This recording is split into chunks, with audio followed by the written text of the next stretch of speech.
So we went. Go. Hello YouTubers, and welcome to this new video. This is going to be something different for you, because it's not just me who's going to be hosting. We've got my brother Mr. V here, who's going to be showing you some of his... yes! Yeah, we've got Mr. V here, who's going to be showing you off some of his books. And I've got some books to show you as well. So I'm going to kick off now, and we're going to show you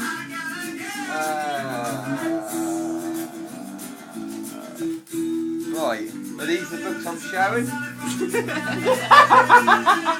What we're going to do tonight is we're going to start off with Batman and Robin, the Boy Wonder. Now a lot of people, and a lot of you fanboys, not very fond of this particular title and this particular run of Batman, done by Frank Miller. He was the writer and Jim Lee was the artist. But for me and Craig, it's a particular favourite because of the...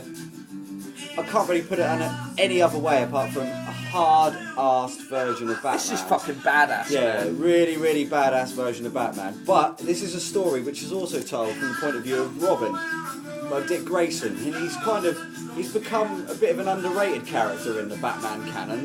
But not forgetting, he was the first Robin and the original Boy Wonder. And in this version of Batman,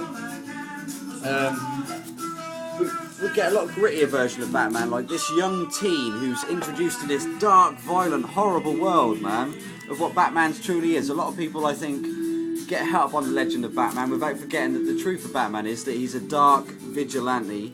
He's a detective by nature. But his world, he deals with murderers and child molesters and all these kind of horrible things that we hate about our world. But he's the one, like, ray of light, even though he dresses up like a bat, and a demon almost, like as Denny O'Neil said. He's got those horns, but he's a force for good. And I think that's one of the main attractions for Batman. And this run I thought was really, really, really good.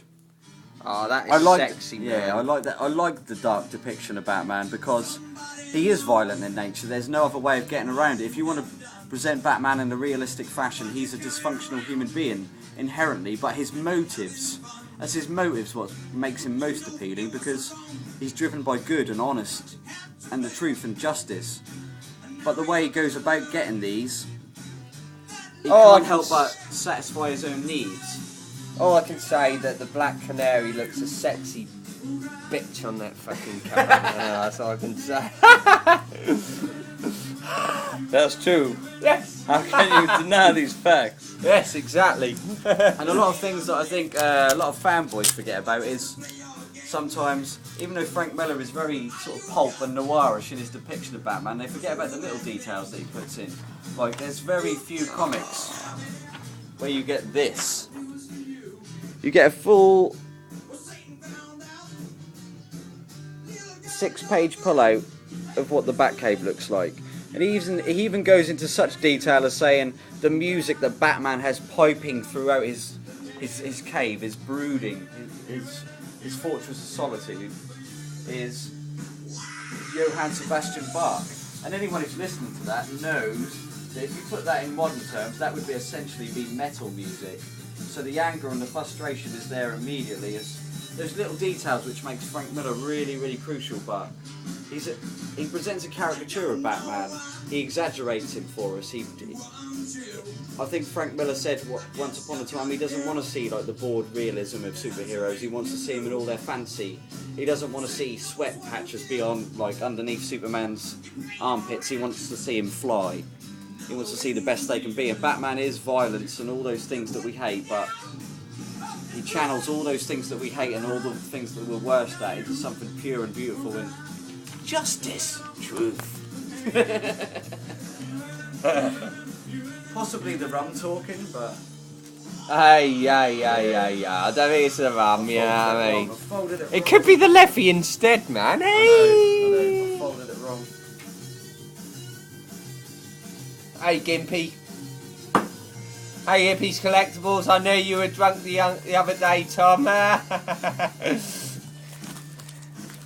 What's the next And one? I'm drunk now. Hey. Moving on. Moving on with Mr. Vince Should we talk about the Blackthorne. Killing Joke? The Deluxe Edition? And there's probably a lot of things that a lot of people didn't notice about this. Like, for one, in this edition, if you read the original pressing, Batman has the yellow symbol around his back chest. But this is the Deluxe Edition, this is the reissue where Brian Boland actually got to choose the colours himself. It's not a different colourist. So not only did he handle the pencils, he did the colouring as well. And he felt that this was very early on in Batman's career, so he wanted to get rid of that the yellow emblem, which became a little bit, I don't know, which is associated with a lighter version of Batman, more the Caped Crusader rather than the Dark Knight. And the Killing Joke is purely about the Dark Knight. And probably one of the greatest renditions of the Joker, really. It's one of the penultimate Joker stories of all time. In my opinion, anyway. I think there Killing seems Joke to is a be- masterpiece, really.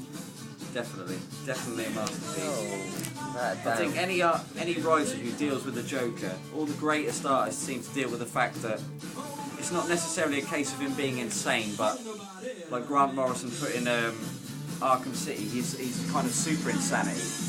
He deals with everything at the same time. So the only way he knows how to compute it is to be this. This is the symbol of his way to deal with modern society. Kind of like a reflection back at yourself, almost.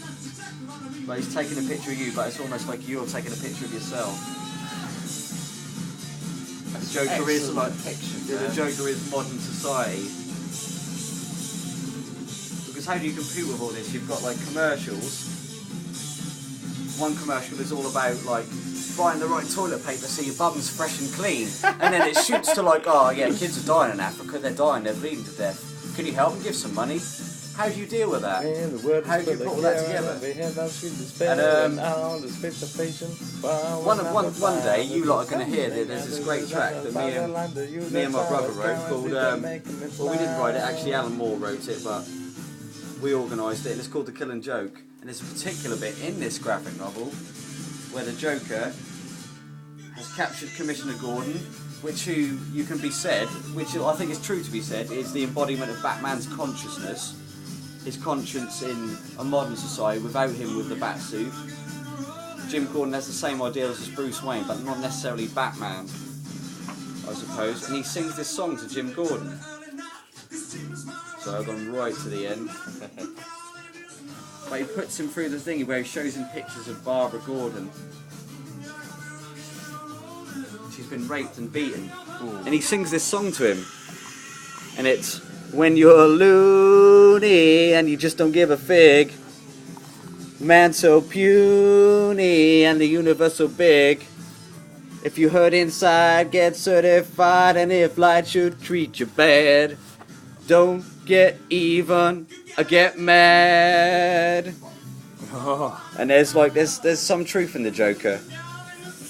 And I think films like The Dark Knight and all those great moments of the Joker in Batman's legend and his lore and his myth show that that's why Batman and the Joker are like the same side of exactly the same coin, like Lex Luthor and Superman are. They're archetypes. You've got Marvel and you've got all these other comic book companies and you've got all these other characters, but the Joker and Batman are like inherent to human nature. They've got no superpowers or anything, it's purely them. Batman is the Dark Avenger, fighting for everything we believe in, but the only way you can truly do it in the modern world is if you go beyond the law, and the Joker is the same. And his message is almost the same as Batman's. I think that's what is the frustrating thing, and why Alan Moore renders and deduces that they can be so different, but they can laugh at the same thing. When the Joker tells the joke at the end, they both laugh at the same thing. They both find that joke funny, and that says that they are the same person almost, but different. They're opposite ends of the spectrum. And that's why you can have your Captain Americas and your Iron Mans and your Spider-Mans, etc. And your Supermans and your Green Lanterns and your Flashes. But at the end of the day, it's all about these two chaps. It's all about these two chaps. Because they're human. And that's what we really want to read. But I'll hand it back to Craig now. Right, after all that deep depiction there from Mr. D, or Mr. V, Mr. Vince, Mr. Death. Mr. Vince Blackthorne, I'm going to show you some books now. Right, where are we going to start with this one, eh? Ha! Because I'm bloody drunk. I'm on rum, and Leffy, and Captain Morgan's, which is rum, so... Why am I saying that? Coffee, I should say. Coffee. Dennis Coffee. Right, we're going to show you some books. Batman. Gotham Knights. Number 19 from September 2001.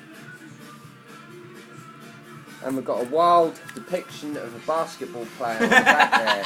Look at him. Milk on his mouth. What the fuck? But there you go. Batman, Gotham Knights. And I'm not going to be quite as deep as what Mr. Vince was. Because I just like to show comics for the comics. This is Superman number 675 with a lovely Alex Ross cover there. Doesn't that look awesome? That looks fucking awesome as far as I'm concerned. Then we have Superman number 206 from Brian Azzarello, Jim Lee and Scott Williams. Another awesome cover. And then we have a classic story here, which was originally called All-Star Superman in the graphic novels. This is Grant Morrison and Frank Quietly, with Jamie Grant from January. Number 1, Superman. Love that cover. Well good. Yeah. Then we have The Return of Bruce Wayne, Batman. This is from Grant Morrison, Ryan Sook, Perez and Nick Gray. I don't know if Perez is some relation to George Perez, but there we go. Something about the Batman and inherently detective nature of Batman. yeah, It's got a bit of a perfect spirit symbolism. look to that one, I think. Batman, as he was like originally created, sort of the detective without a costume. But the motif is there obviously, but yeah, Bruce Wayne, the detective.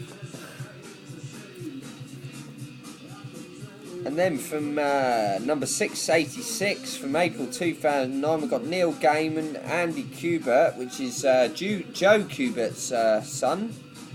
And he's also got another son as well. I can't remember quite what name that is, but also with Scott Williams and Alex Sinclair with Batman J. Allman. This is Batman, number 686. Whatever happened to the Cape Crusader?